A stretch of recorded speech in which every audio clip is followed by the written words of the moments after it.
Welcome back to MUS 222, the History and Sociology of Rock Music. Today we're going to be looking at Module 5. So pull out your notes and get ready to learn more about soul music of the 1960s. Soul music comes from the merging of rhythm and blues and gospel music.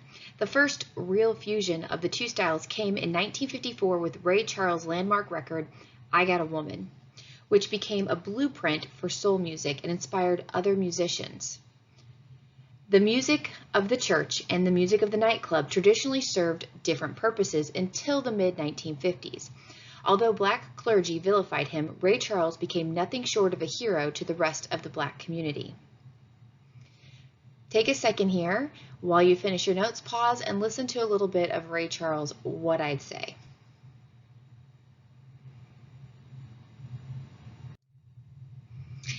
Ray Charles Robinson was born in Georgia, but grew up in Florida. After losing his sight at the young age of just 6 years old from glaucoma, his parents enrolled Ray in a school for the deaf and blind, where he learned to play a variety of instruments, but he specialized in piano. He was exposed to jazz, R&B, gospel, and country music, and by 17 years old, he was on his own, and he moved to Seattle and established himself in the city's nightclub scene. In 1948, he made his first record, Confession Blues, and he changed his name to Ray Charles to avoid confusion with the middleweight boxing champ Sugar Ray Robinson.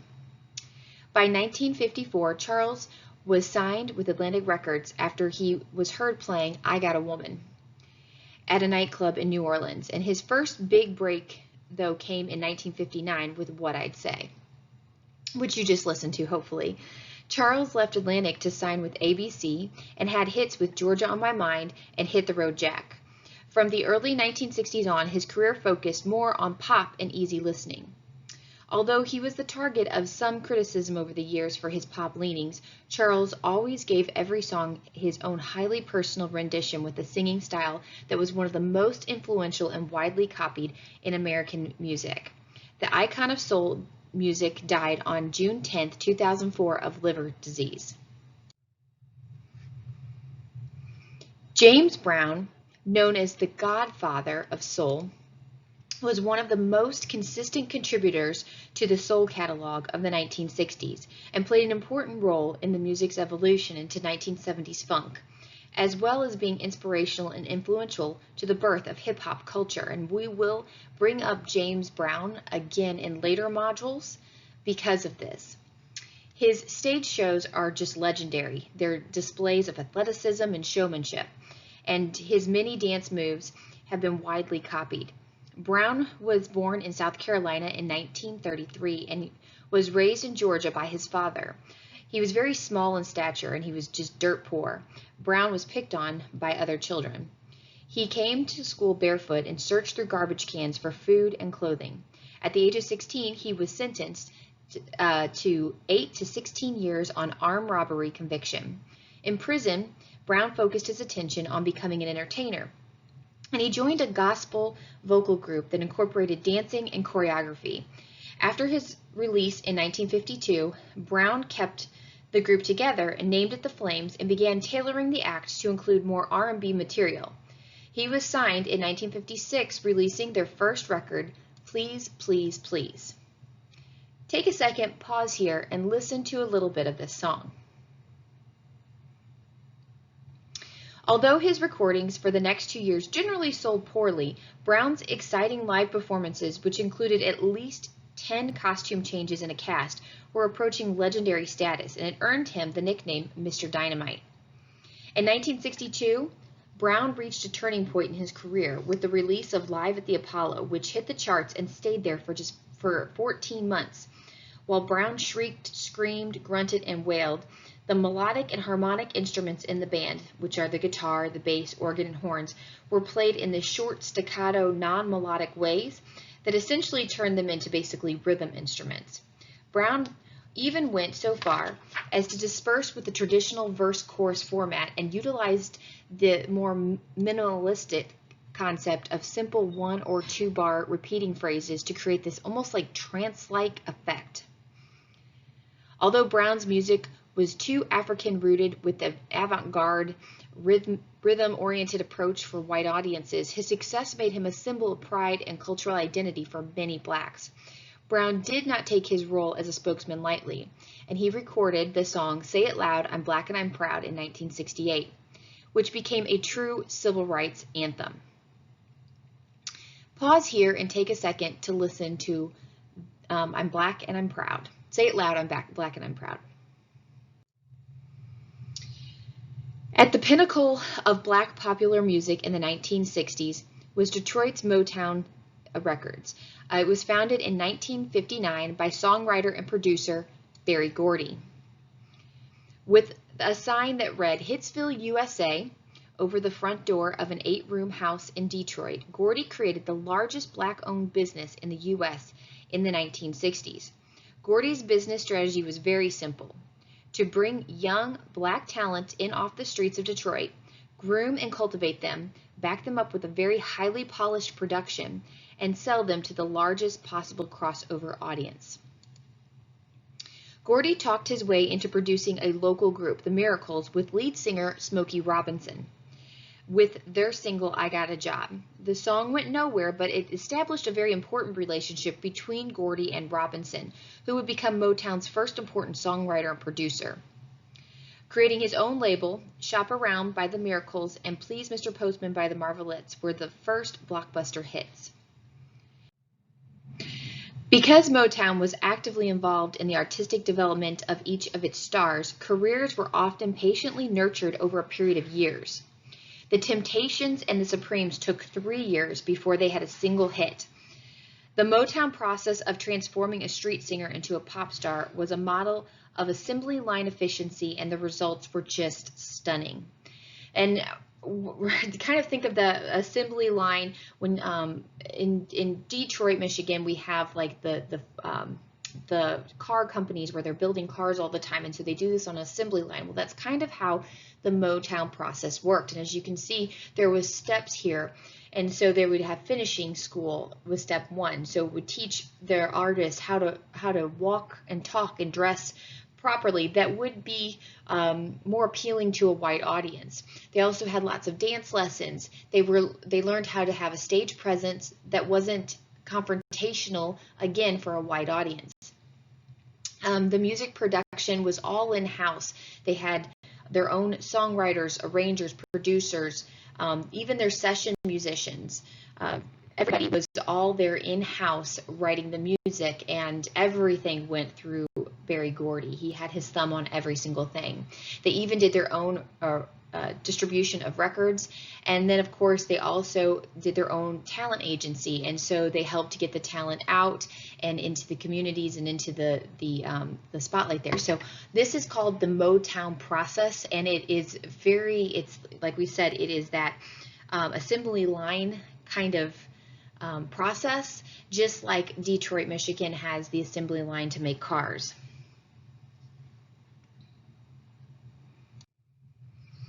Gordy called his sound the sound of young America, and he used overdubbing, and at the core of the Motown sound was the in-house rhythm section.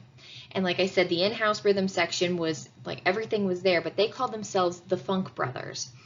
And so the Funk Brothers were a huge part of it, and they really made almost every single record. They were on it for Motown.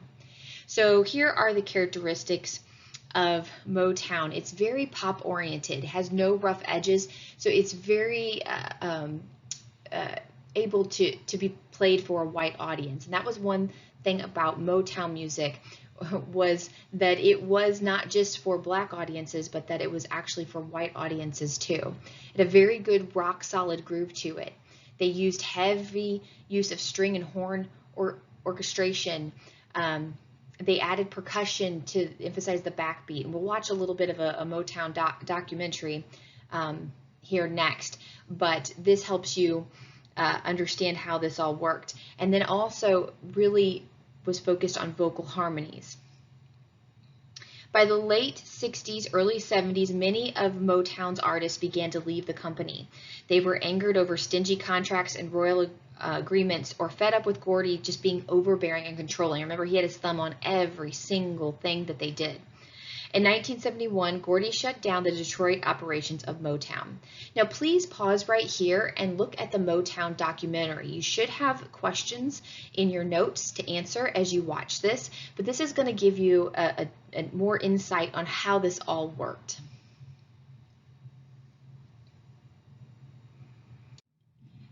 So next we're going to explore some of the Motown artists, and the first we have here is the blind and multi-talented Stevie Morris, who was nicknamed Little Stevie Wonder by Berry Gordy, and he signed with Motown at the very young age of 10, and in less than 3 years he had his first hit with Fingertips Part 2. The record is a live recording that features Wonder's harmonica playing and singing, which along with playing the drums, piano, and organ were staples of his live performances. At 21, he renegotiated his contract, giving him complete artistic control of his recordings. Wonder was playing nearly all of the instruments himself on his records, as well as producing, singing, arranging, and writing songs. With his new contract, Wonder's career blossomed into the 80s as he explored the possibilities of synthesizer layering, and he would fuse funk and jazz, reggae, R&B, soul, pop, and African rhythms. So take a second here, pause, and watch a little bit of Fingertips Part 2, and you're going to see a very young Stevie Wonder.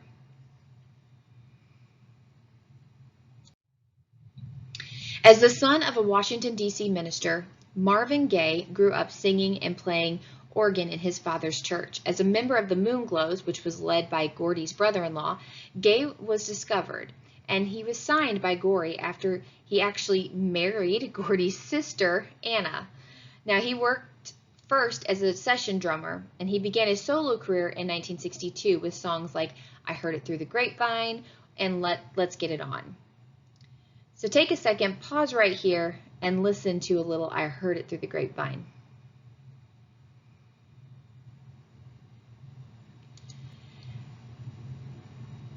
Gaye was able to renegotiate his contract in 1971, bringing him more artistic control. That same year, he released the album What's Going On, which contained very politically charged statements on Vietnam, the environment, and civil rights.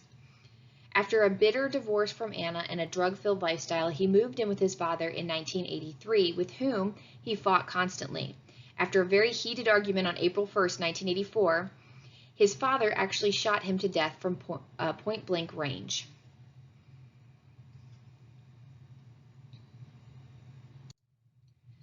Formed in 1960, the Temptations were the most commercially successful male vocal group of the 1960s.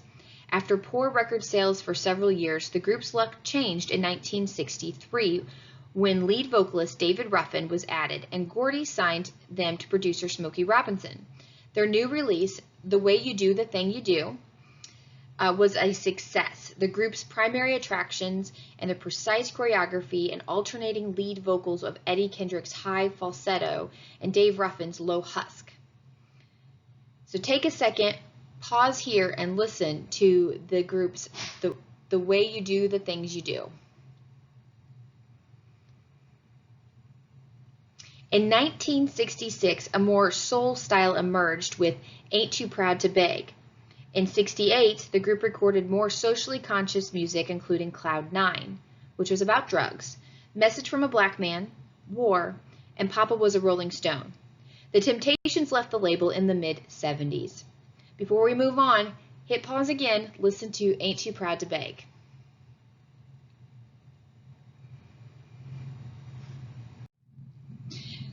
The most commercially successful of all Motown groups, the Supremes, hit the American radio waves in 1964.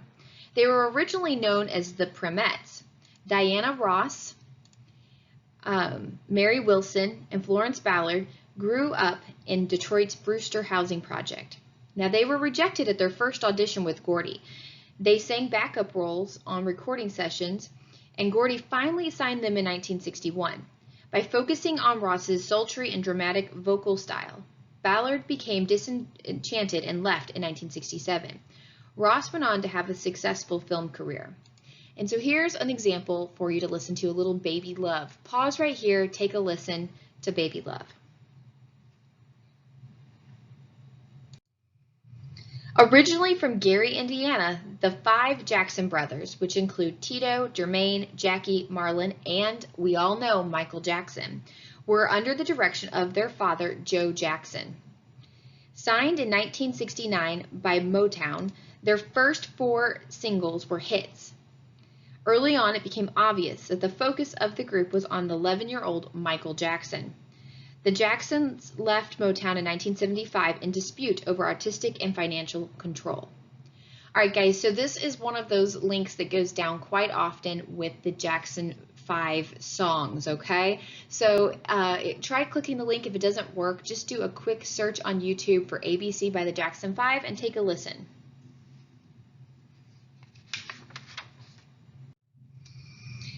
So at the same time that Motown was establishing itself in Detroit, a small record company was emerging in Memphis that would one day become its most formidable soul challenger. Although the city was as segregated as any southern city, there existed a very harmonious relationship between blacks and whites, especially among musicians. In 1957, a country fiddler and bank worker, Jim Stewart, began a small record label out of a friend's garage, and he nicknamed it Satellite. By 58, he talked his sister, Estelle Axton, into investing and bought a machine to make better recordings. The business quickly became a passion for the two of them, who spent all of their off hours working with local talent producing records, none of which made any significant sales. In the summer of 1960, the operation moved into an abandoned Capitol Theater where a recording studio was set up in the theater. With money very tight, there was no air conditioning or heat, and they had a record store in the concession area. Jerry Wexler of Atlantic Records was impressed with that raw energy that came from the studio, and he had an association with the company until about 1967, when it was established as a major music production center. Two recordings established the foundation of what would become the Stax sound. In the summer of '61, a band of high school students calling themselves the Royal Spades released a single called Last Night, which went to number 3 surprisingly. With national exposure, the Royal Spades changed their name to the Marquis, and Jim and Estelle changed their name to Stax, which derived from their last names, Stewart and Axton, to avoid a lawsuit from a label in California called Satellite. The second important recording came in the summer of 1962 with a blues jam called Green Onions by a quartet called Booker T and the MGs, who became established as the house band for most of the recordings that came out of Stax. The MGs were an integrated band.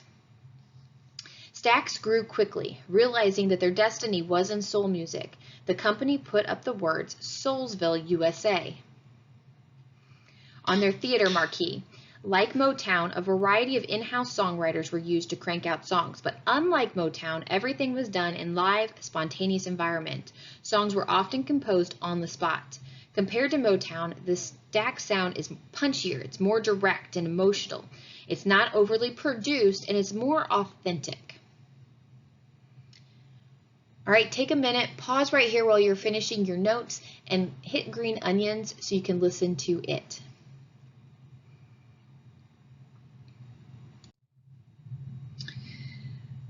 So let's look at some of these Stax artists.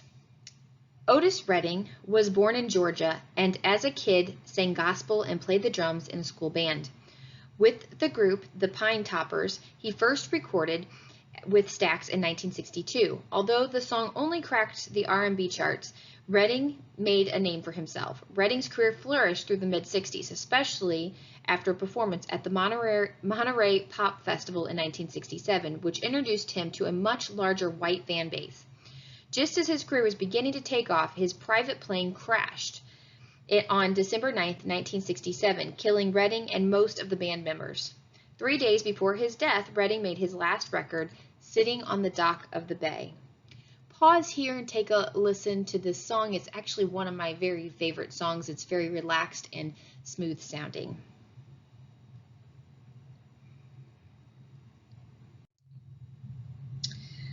Although Wilson Pickett signed with Atlantic Records in 1964, his records were not selling until Jerry Wexler brought him to Stax in May of 1965. That session resulted in the soul classic In the Midnight Hour. Pickett was known as the Wicked Pickett for his aggressive style and a husky voice. Pause right here and take a second to enjoy In the Midnight Hour by Wilson Pickett.